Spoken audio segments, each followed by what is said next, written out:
close till I get up. Time is barely on our side. I don't wanna waste what's left. Assalamualaikum warahmatullahi wabarakatuh. Hai semuanya, perkenalkan nama saya Sani Iqbal Maulana.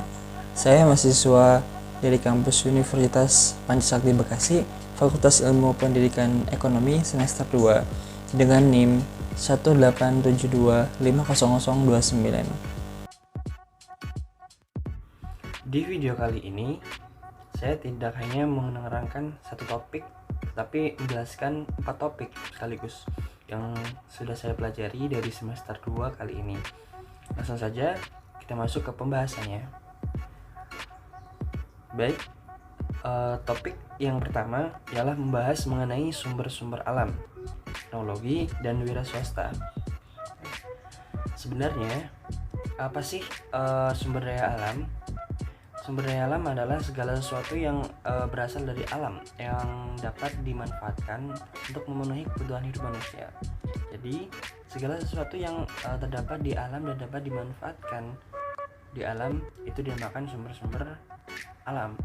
Dan di dalam sumber daya alam itu bisa dibagi menjadi dua, yakni sumber alam yang dapat diperbaharui serta yang tidak dapat diperbaharui. Contohnya sumber daya alam yang dapat diperbaharui yakni air, tumbuhan, hewan, udara, dan matahari. Dan sumber daya alam yang tidak dapat diperbaharui yakni seperti bahan-bahan galian, bahan tambang, emas, batu bara, minyak, dan sebagainya. Dan selanjutnya mengenai teknologi dan wira swasta. Teknologi itu sendiri adalah sarana untuk menyediakan barang yang diperlukan bagi kebutuhan hidup manusia. Sedangkan wira swasta adalah orang yang mempunyai kemampuan mengumpulkan sumber daya yang dibutuhkan untuk menghasilkan keuntungan dari usaha tersebut.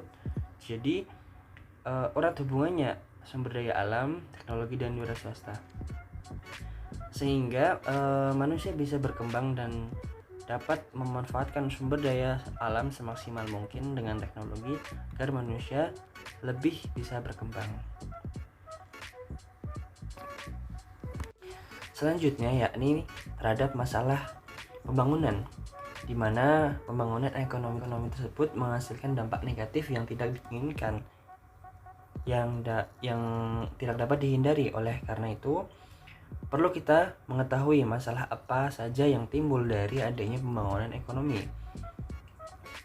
Masalah-masalah tersebut antara lain yakni kemiskinan, pengangguran, ketimpangan atau kesenjangan dalam distribusi pendapatan, serta tingginya angka pertumbuhan penduduk. Dan tidak bisa kita pungkiri bahwasanya masalah-masalah seperti ini wajar terjadi di sebuah negara berkembang seperti Indonesia. Nah, selain itu ada tekanan penduduk, yang mana semakin berkembang sebuah negara, maka akan semakin banyak pula tekanan penduduknya. Selain itu juga ada konsep pembangunan masyarakat desa. Pembangunan di desa ini bertujuan agar masyarakat di desa juga ikut sejahtera, yakni perubahan pola pikir dan perilaku dari tradisional ke modern, seperti menanggulangi kemiskinan melalui pembangunan serta dan prasarana yang ada di desa. Selanjutnya ada tabungan dalam negeri, ialah tabungan yang diperoleh dari sektor pemerintahan dan sektor masyarakat. Yang dimaksud tabungan pemerintah yakni adalah APBN atau Anggaran Pendapatan dan Belanja Negara. Tujuannya untuk pedoman penerima dan pengeluaran negara dalam meningkatkan pertumbuhan ekonomi.